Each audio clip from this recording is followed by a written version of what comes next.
Judicial commission తుది దశ విచారణ నేటి నుంచి ప్రారంభం కానుంది. ఈ విడతలో కీలక ప్రజా ప్రతినిధులు commission chairman justice PC Ghosh ప్రశ్నించనున్నారు. విచారణకు రావాల్సిందిగా మాజీ సీఎం కేసీఆర్, మాజీ మంత్రులు హరీష్ రావు, ఈటెల రాజేందర్ కు కమిషన్ మే 20న నోటీసులు పంపింది. నేడు నుంచి ఈటెల రాజేందర్ విచారణకు హాజరు కానున్నారు.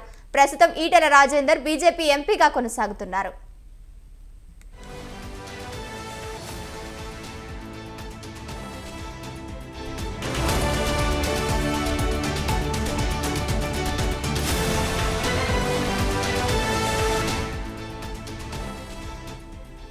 కాళేశ్వరం ప్రాజెక్టు నిర్మాణ సమయంలో అప్పటి సీఎం కేసీఆర్, కేబినెట్ ఈటెల రాజేందర్ ఆర్థిక శాఖ మంత్రిగా బాధ్యతలు నిర్వర్తించారు. ఈ క్రమంలోనే ప్రాజెక్టుకు నిధులు విడుదల, ప్రాజెక్టుకు సంబంధించిన మంత్రిమండలి తీసుకున్న ఆర్థిక విధానపరమైన నిర్ణయాలపై ఆయన్ను కమిషన్ ప్రశ్నించనుంది. ఇప్పటికే ప్రశ్నలకు సిద్ధం చేసి పెట్టుకున్నట్లు తెలుస్తోంది. మరోవైపు క్రాస్ ఎగ్జామినేషన్ ముందు ఓ గంట పాటు ఈటెల వివరణ కమిషన్ తీసుకోనున్నట్లు సమాచారం. నోటీసులపై స్పందనను రికార్డు చేయాలని నిర్ణయించినట్లు తెలుస్తోంది.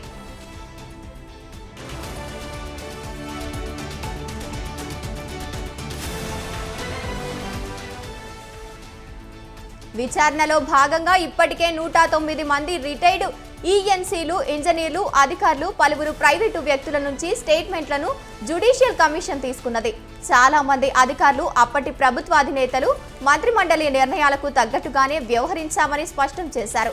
వారి స్టేట్మెంట్ల ఆధారంగా ఫైనల్ రిపోర్టును సిద్ధం చేసి కమిషన్ కేసీఆర్, హరీష్ రావు, ఈటెల రాజేందర్ స్టేట్మెంట్లను తీసుకోవాలని భావించి వారికి నోటీసులు పంపింది.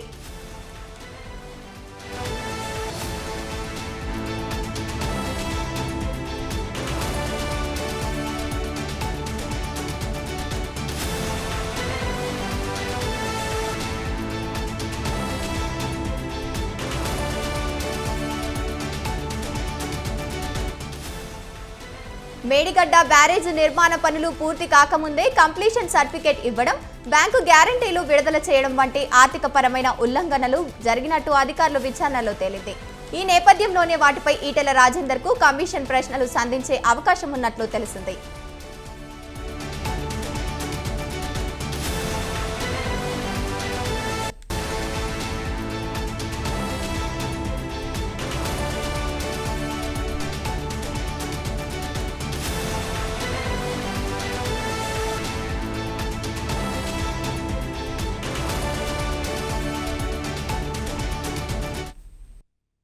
బ్యారేజీల నిర్మాణ అంచనా వ్యయాలు, వాటి ఖర్చులను పెంచుతూ ఇచ్చిన రివైండ్ ఎస్టిమేట్ తదితర అంశాలపై ఆయన నుంచి ఆరా తీసే అవకాశం కనిపిస్తున్నాయి.